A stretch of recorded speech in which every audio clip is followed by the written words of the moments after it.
YSR9 news కి స్వాగతం.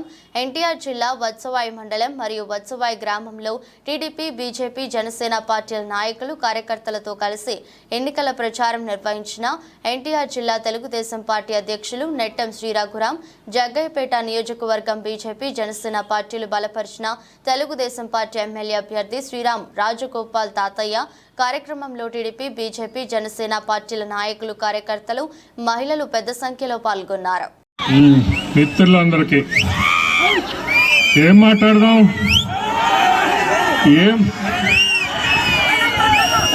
మీ అందరికీ ఉత్సాహం చూస్తూ ఉండే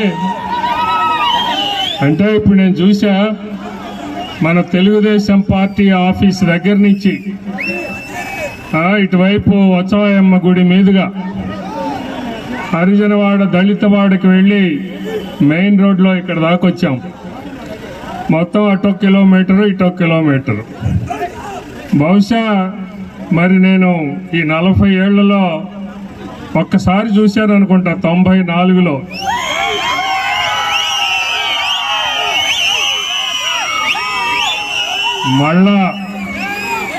మళ్ళా అలాంటి ఉత్సాహం ఈ యొక్క వత్సవాయి వీధులు పట్టకుండా మొత్తం గ్రామం యావత్తు కూడా ఈ యొక్క ర్యాలీలో పాల్గొన్నట్లుగా కనపడతా ఉంది. బహుశా ఇంకా అవతలి వాళ్ళకి ఇంకా ఓట్లు మిగలలేదేమో అని అనిపిస్తూ ఉంది. చాలా చాలా అద్భుతంగా ఈ రోజున ర్యాలీ జరిగింది.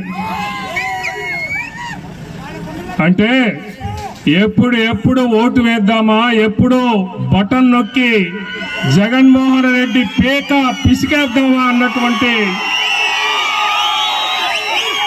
ఆలోచనతో ఉన్నారని అనిపిస్తా ఉంది.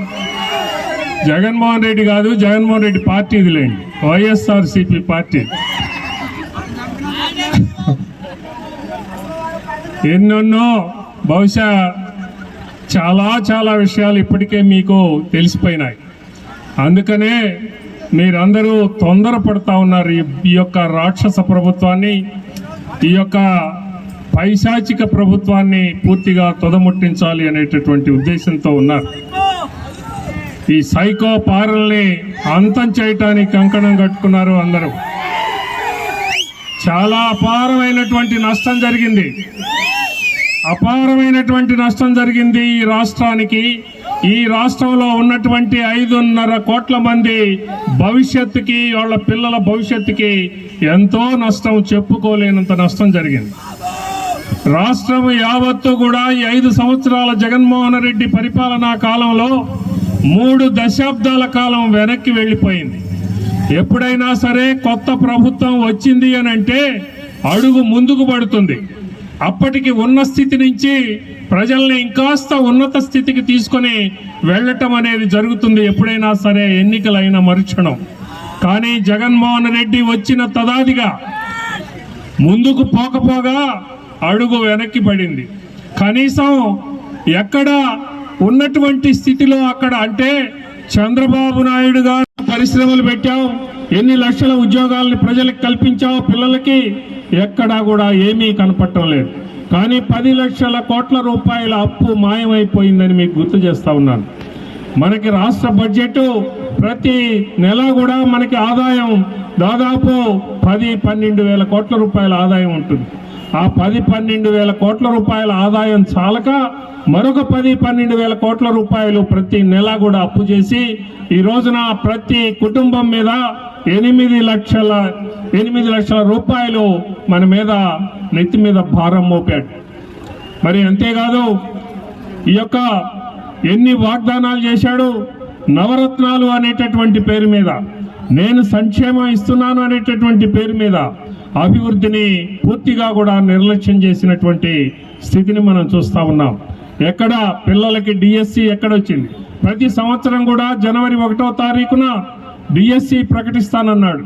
కానీ 5 సంవత్సరాలకు కూడా అతనికి తీరలేదు.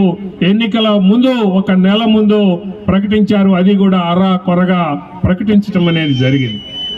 అంతేకాకుండా మరి ఈ రాష్ట్రం మొత్తాన్ని కూడా పూర్తిగా అధోగతిలోకి నెట్టివేసినటువంటి పరిస్థితిని మనం చూసాం. సంక్షేమం అనేటటువంటిది తన నుంచే పుట్టిందని చెప్తా ఉన్నాడు. కానీ మీ అందరికీ తెలుసు, ఆనాడు ఎన్టీ రామారావు గారు ఏ రోజైతే తెలుగుదేశం పార్టీని స్థాపించారో ఆ రోజు నుంచే ఈ ఆంధ్ర రాష్ట్రంలో సంక్షేమం అనేది మొదలైందని నేను మీకు గుర్తు చేస్తా ఉన్నాను. సంక్షేమం అంటే తెలుగుదేశం పార్టీ అంటే సంక్షేమం. ఎన్టీ రామారావు గారు పేద ప్రజలకి ఆ రోజున ఇచ్చినటువంటి ఏవైతే ఉన్నాయో ఆ సంక్షేమ పథకాలే ప్రతి గవర్నమెంట్ కూడా పేర్లు మార్చి చేస్తూ ఉంది తప్ప మరొకటి కాదు.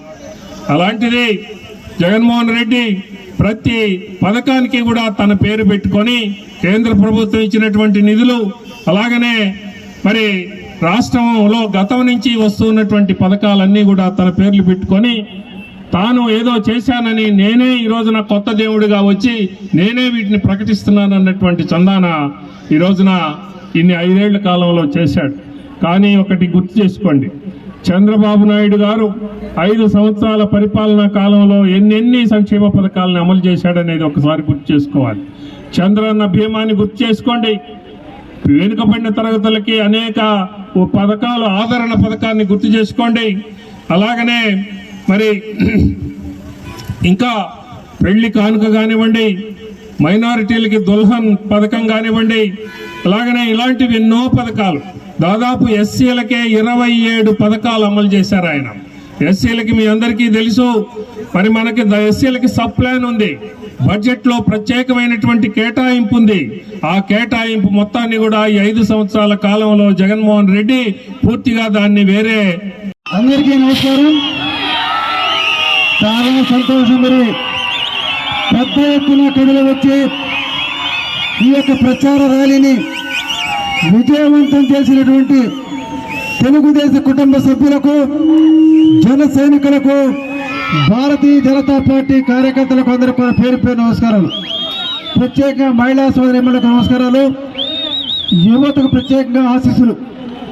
మరి ఈరోజు ఈ కార్యక్రమంలో ముఖ్య అతిథులు పెద్దలు నెట్టెం రఘురామ్ గారు, మండల పార్టీ అధ్యక్షులు కోటమిటి రాంబాబు గారు, జనసేన నాయకుడు బాడిత మురళీకృష్ణ గారు, అదేవిధంగా తిరుమలాదేవి గారు, మన పార్టీ వత్సవాయి పార్టీ అధ్యక్షుడు రామకృష్ణ, తదితర నాయకులందరూ కూడా పేరు పేరు నమస్కారం తెలియజేస్తా ఉన్నాం. 13వ తారీఖు జరిగినటువంటి ఎన్నికల్లో పార్లమెంట్ అభ్యర్థిగా కేసీఆర్ శివనాథ్ చిన్ని గారు పోటీ చేస్తా ఉన్నారు.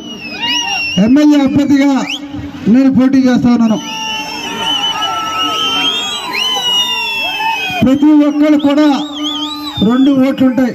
ఆ 2 ఓట్లు కూడా సైకిల్ గుర్తుకు ఓటేసి గెలిపించాల్సిన అవసరం ఉంది.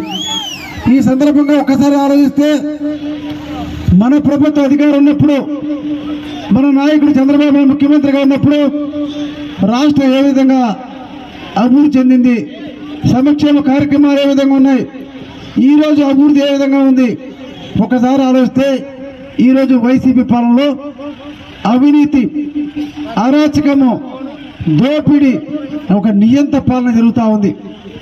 మన నాయకుడు తెలుగుదేశం పార్టీ ఉన్నప్పుడు గ్రామాల్లో సిమెంట్ రోడ్డు ఏర్పాటు చేసుకున్నాం, ఎల్ఈడి బల్బ్ ఏర్పాటు చేసుకున్నాం, లిఫ్ట్ ఇరిగేషన్ స్కీమ్స్ ఏర్పాటు చేసుకున్నాం, పేదవాళ్ళ ఇంట్లో పెళ్ళైతే చంద్రన పెళ్లి కానుక ఇచ్చాం, ప్రమాదంలో చనిపోతే చంద్రన బీమా ఇచ్చాం, విదేశాలు చదువుకునే పేదవాళ్ళ కోసం విదేశ విద్య ఇచ్చాం, బీసీ ఎస్సీ ఎస్టీ కార్పొరేషన్ ద్వారా అనేక మందికి ఆర్థిక సహాయం చేశాం, కాపు కార్పొరేషన్ కూడా ఏర్పాటు చేసి కాపులకు కూడా సహాయం చేశాం.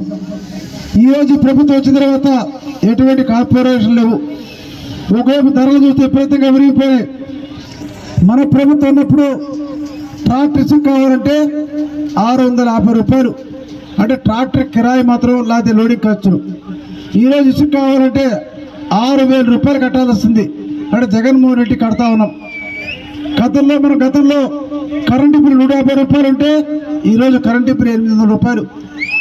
మట్టి ట్రాక్టర్ కావాలంటే ఆ రోజు 300 రూపాయలు ఖర్చు అయితే ఈరోజు ట్రాక్టర్ మట్టి కావాలంటే 1000 రూపాయలు ఖర్చు అవుతా ఉంది. అదేవిధంగా మధ్య ప్రియులు కూడా ఇబ్బంది. ఆ రోజు